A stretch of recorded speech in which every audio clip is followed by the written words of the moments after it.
trying to help yourself purely by yourself will never work. You need to look yourself in the mirror and go, look, these things aren't going to get better by my unhealthy self trying to make myself healthy. Before Christmas, I was living in Brighton with a group of people. They were a great group of people. I came home and I decided I wanted to stay. I only came home to visit for Christmas, to visit here. I didn't really know where my place was. And after that, I was in a great place in the first lockdown. Lockdown, top-notch shape. I was really happy.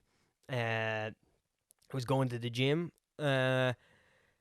which you can visually see that I haven't been to the gym in quite some time since Christmas. But before Christmas, I was in tremendous shape.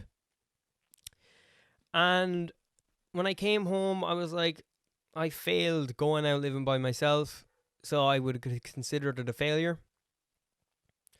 And anything negative that would have happened after that would have, to a sense, it would have built up. So, like, I had one failure, but it wasn't just that one failure. I'd be thinking about that in the time. I would have failed at something, and then every other small failure I have had since I was like 6, it's crazy. I would have thought about all of them at the same time, and I'd be riled up. I'd be anxious. I have what would be close to panic attacks, but they're not. Like, I was just like crying and whinging and giving out and just being a not fun person, basically.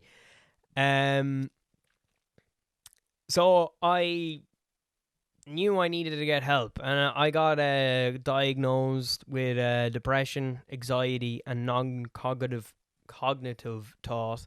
Jesus Christ. Also have dyslexia, dyspraxia, and dyscalculia, which you will slowly get to see through this podcast.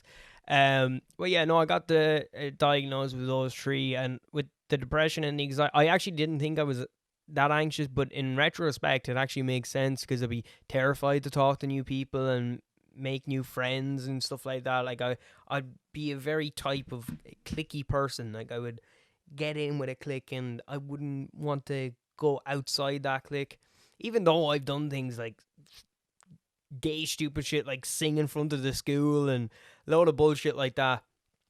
But but I do have anxiety. It was a surprise for me, but non-cognitive thought was something I never thought I had. And I do think that has actually resulted in my depression, and it has what was making me so angry all the time, because it's basically like what I already explained.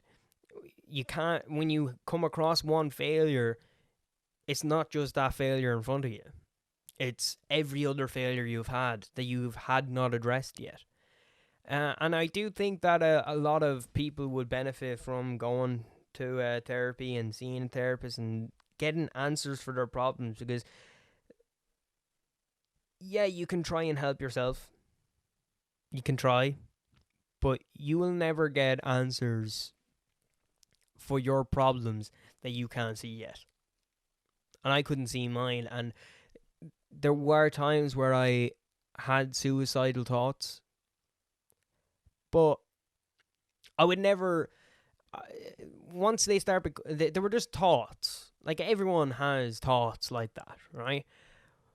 But once I wanted them to become more than thoughts, it was as if my depression would come in like the Joker in that scene of The Dark Knight to Batman, and he was like, I don't want to kill you. No. How would I live without you? You complete me. That's the way my depression would go. Be like, no, we can't do this. Jump, coward, get out of here. So I just didn't know how to fix myself.